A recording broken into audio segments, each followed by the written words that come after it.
guys! Welcome back to my channel. It's me, Stelly. Sobrang miss ko mag-film ng ganito ulit. And as you can see guys, yung background ko. Hindi ko naman ito background, pero ayan yung likod, nakikita nyo. Iba rin kulay, hindi na siya yellow. Ayan, nagpintura kami kahapon, tapos natapusin namin ng gabi. And ang galing-galing namin, ayan. Kita nyo ba eh? Hindi na natanggal sa upo mo. Pero sa katawan natanggal. Yung video is kakaiba para sa akin. Hindi ko pa siya nagagawa and this is my first time nagagawa ng DIY. Share ko lang naka-ano ako. Policies and ang pangit ba ng pagkalagay. 30 minutes ko pa ito ginawa and then nag-lip and chicken lang ako. Kaya may pimples ulit ako dito guys. Pero dito wala oh. Sana ganito na lang kung ano yung scene ko.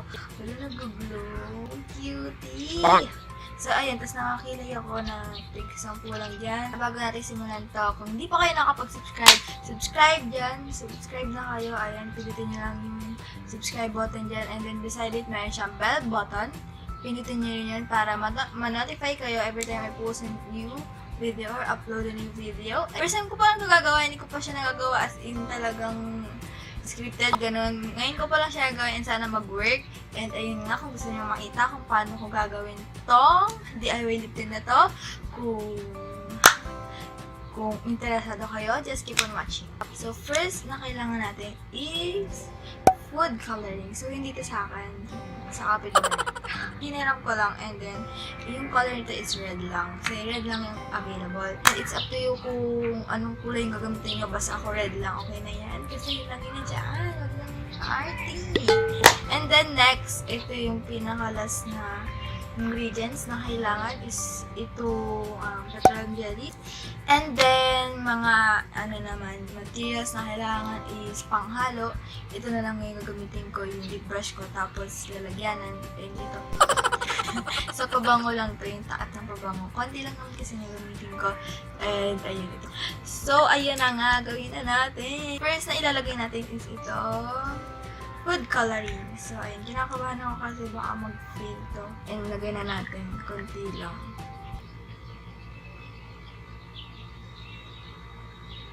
Paano nalalagay?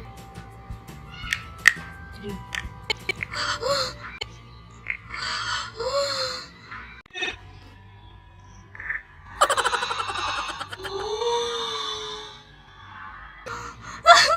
Pala siyang dugo.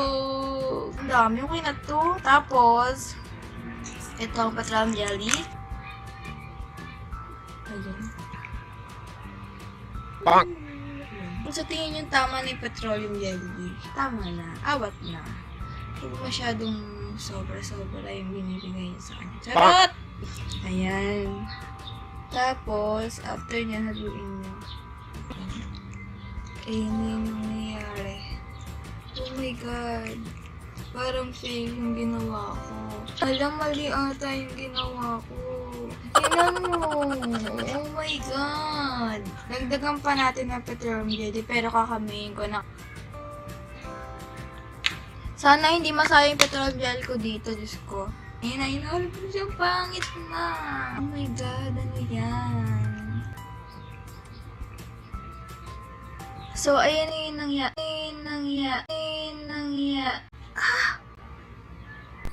Shit! Natapon! Kakapintura lang yan. Matatanggal ba yan? Pipintura na naman ako. Wait lang guys, I'll be back.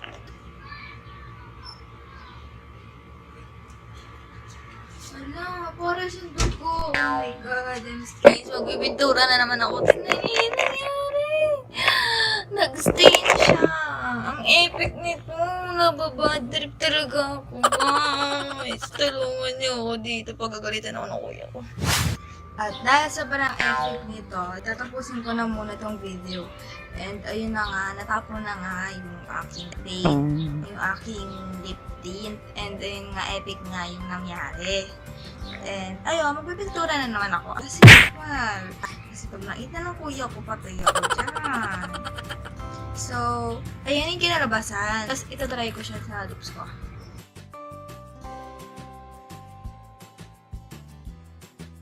Guys, ang cute! Kung katulad ko kayo na mahilig sa medyo glossy na lip tint or kahit anong lip product Bagay sa inyo to, guys. Ang cute. So, try natin pagka tinanggal.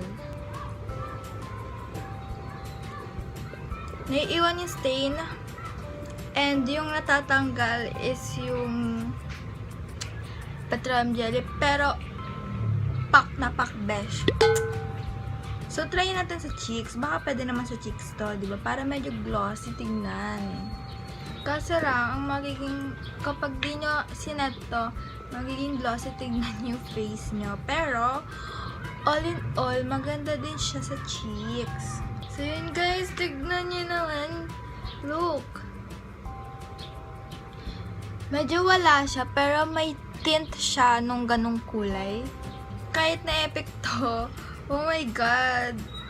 Para sa DIY lip tint na meron, kaya mo na makakuha sa bahay nyo. Worth it.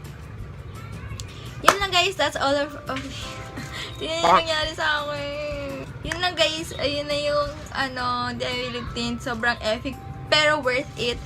Ayun o, sobrang ganda talaga. As in, kung gusto nyo ng DIY lip tint, ito na guys, ang solusyon nyo. Kung wala kayong pera, walang budget, nasa bahay nyo lang yung mga ingredients. Kaya nyo gumawa ng lip tint. So yun lang guys, I hope you like this video and sana natuwa kayo dito sa DIY na ginawa ko. Kung di pa kayo nagkakapag-subscribe, subscribe na kayo sa aking channel. It's me, Stelly. And then, like this video kung natuwa kayo. Ang epic, pero super worth it. And then, guys, kinakabahan ako. Sana matanggal pa to. As in, pakita ko sa inyo. Hindi na siya matanggal. Ay, magpipintura pa ako. Pipinturan ko ulit siya. Buti may natira. So, yun lang guys. That's all for this video. Thank you for watching and see you on my next video. Don't forget, it's me, Stelly, and your Stelly. Bye!